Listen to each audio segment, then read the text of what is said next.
Bueno, y la candidata presidencial de la Alianza, Belén Matei, ya lo habíamos anunciado, una serie de medidas para favorecer la regionalización del país. Entre ellas propuso que el 1% del valor de las inversiones y que el 10% de los impuestos por utilidades se quede en la región donde operan justamente las empresas.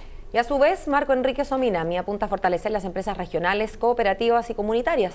Para ahondar en las propuestas del ex diputado socialista, conversamos con el ex director del Banco Mundial y miembro del equipo económico de Marco Enríquez Ominami, Andrés Salimano. Buen día, Andrés, ¿cómo le va? Sí, buenos días, bien. Hola, buenos días. Se habla tanto de regionalización, es como el leitmotiv de los candidatos en general cuando estamos en estas fechas, y al final lo que yo humildemente veo como santiaguina es que esta ciudad crece, se hipertrofia, y que al final las regiones poco le importan en concreto a nadie. Sí, claro, exactamente, nosotros tenemos un diagnóstico similar. El modelo económico, pero también político chileno es un modelo muy centralizado. Eso viene de la época de la colonia, ¿no es cierto?, con los gobernadores, los representantes de la corona y la idea de crear un centro muy fuerte que respondía a la metrópoli del centro colonial. Imperial. Ahora, eso históricamente en Chile nunca se cambió. Siempre Chile es uno de los países más centralizados y centralistas de América Latina.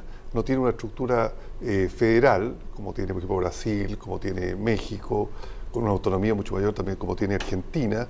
En Chile tenemos una estructura extremadamente centralista. Eso ¿Qué propone Marco Enríquez o usted, digamos, del comando de Marco Enríquez? Sí, nosotros tenemos una propuesta un poco más ambiciosa en el sentido de, estamos hablando de un régimen, cambiar el régimen excesivamente presidencialista chileno por un régimen semipresidencial y una estructura no exactamente federal, pero que se mueva un poco en esa dirección, con mucho más autonomía de las regiones que puedan elegir al intendente, que hoy día es designado por la autoridad política, al gobernador, y que incluso puedan haber, como otros países, parlamentos regionales, que pueda haber una agregación. Entonces, no es solamente poner un porcentaje aquí o allá, es una reforma mucho más profunda. Pero pareciera que más allá de la autonomía, que puede ser muy importante, política en términos de nombrar a sus autoridades y de decidir cosas, donde no hay plata, no hay autonomía. ¿Qué pasa con las empresas regionales, con la posibilidad de que queden tributos, utilidades o inversiones en las regiones donde se origina la riqueza? Claro.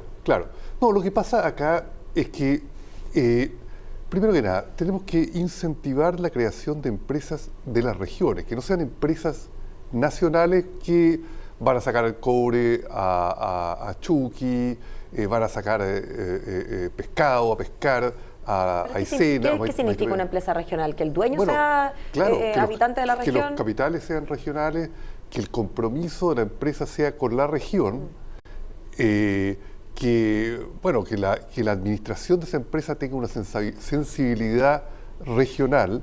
Entonces nosotros crear ese tipo de empresas. Lo otro, usar incentivos tributarios. No puede ser que el 60% de la actividad económica está siempre en Santiago y las empresas se crean en Santiago, todo se crea en Santiago. No hay incentivos regionales en serio para trasladar actividad económica a las regiones. Hay una retórica siempre antes de las elecciones de que vamos a descentralizar, pero usted ve los últimos 5 gobiernos, no han hecho ninguna regionalización efectiva. Por eso hay que tener cuidado, echarle un grano de sal a las promesas, sino ver un poco qué ha pasado con la historia. Pero llevándolo a los planos de la inversión, hasta el primer por lo menos semestre del año pasado había casi 57.000 millones de pesos que se habían invertido por parte de empresas extranjeras en Chile. Ya. El 67%, de acuerdo a cifras, está en Arica, Parinacota, Antofagasta, Atacama, Coquimbo, en el norte, que son zonas mineras. Y el resto prácticamente es el porcentaje que queda en industrias muy poco, inmobiliarias, 800 millones de dólares, en fin.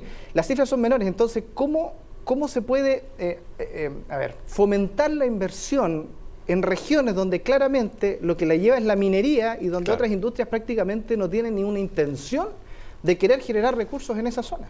Sí, ese es un punto muy importante el que usted levanta. La inversión extranjera directa en Chile, básicamente más de la mitad va al sector minero. O sea, es una especie de inversión extranjera de enclave, ¿no es cierto? Ahora, el problema que hay, y ese es un problema no solo de la regionalización, sino de la ley minera, del código minero en Chile y de la estructura tributaria que tienen las grandes compañías, sobre todo multinacionales, que en el último boom del cobre, por ejemplo, de 2003, 2004 hasta ahora, un poco el año pasado, se han llevado la tajada del león de las utilidades de la renta del cobre. Hay cálculos que la renta es alrededor de en promedio ha sido 8.000 millones de dólares, que se ha internalizado por las compañías y se ha llevado fuera de Chile. Esa plata no solo no queda en las regiones, no queda en Chile. ¿Y cómo se soluciona eso entonces? No, bueno, nosotros tenemos en nuestra propuesta la recuperación de la soberanía nacional sobre las riquezas naturales, partiendo con cobre y con agua. Nosotros creemos que... ¿Nacionalizar el cobre? No necesariamente estamos hablando de nacionalizar el cobre, pero sí estamos hablando de que Codelco asuma una posición mayoritaria de 51% de la producción, por lo menos 51% de la propiedad de la producción de la gran minería del cobre. Nosotros planteamos que hay que revisar completamente el código minero y que hay que ir al espíritu de la Constitución actual. La Constitución actual, artículo 19, numeral 24, dice: la riqueza natural son de propiedad exclusiva, inalienable, intransferible del Estado chileno. Eso está en la Constitución Política del Estado, que es la ley de las leyes. Lo que pasa es que después, en el año 82, se creó por el equipo económico de los Chicago Boys de la época, en lo que se llama el Código Minero, que es absolutamente pro compañías extranjeras, pro multinacionales. Y el resultado de eso ha sido una inversión muy poco en la creación de capacidad productiva que no sea extractiva, un bajo nivel de tributación a la nación. La nación chilena ha perdido alrededor de 40.000 millones de dólares del boom del cobre por no haberle puesto un sobreprecio, por haber tenido un royalty muy bajo, aprobado por todo el Parlamento de la República, con una invariabilidad hasta el 2025. No tenemos una industria de cobre. ¿Cuántas nuevas refinerías de cobre se han realizado, se han creado en los últimos 12 años? No hay ninguna, ni por el sector privado. Codelco sí tiene. Entonces nosotros creemos que hay que fortalecer Codelco, que hay que fortalecer la propiedad pública de nuestro recurso natural. Lo otro también, agua. El 80% de los derechos de agua en Chile está en manos de una compañía extranjera. Uno puede no tener cobre, puede no tener petróleo, pero no puede vivir sin agua.